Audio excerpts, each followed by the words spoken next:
कविता 10वी गोमू माहेरला जाते। कवितेचा भावार्थ। कवी म्हणतात, अहो नावाडी दादा, नुकतीच लग्न झालेली नववधू गोमू सासरहून कोकणात माहेरला जाते आहे।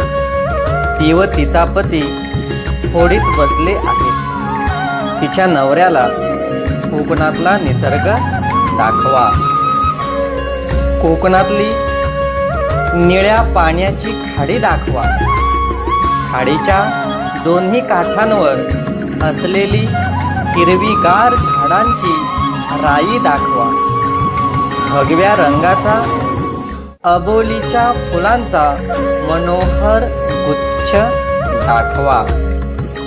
कोकणात राहणारी माणसे अगदी साधी भोळी भाबडी आहेत।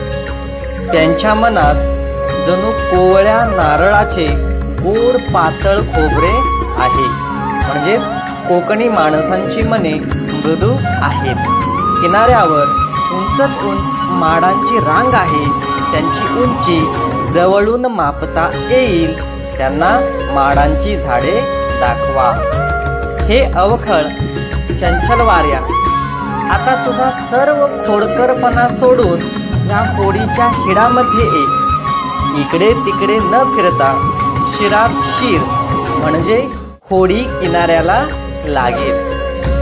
पहा, किनारा अगदी जवळ आला। आता आपली नौका पटकन किनाऱ्याला टेकवूया। नववधू माहेरला जायला अधीर झाली आहे। अशा प्रकारे या गीतामध्ये ग दि माडगूळकर यांनी कोकणातील निसर्ग व माणसे यांचे सुंदर शब्दांत वर्णन केले आहे।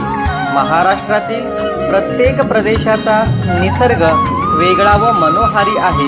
विद्यार्थ्यांनी ठिकठिकाणच्या निसर्गाचा आनंद लुटावा याची जाणीव या कवितेद्वारे देण्यात आली आहे। धन्यवाद।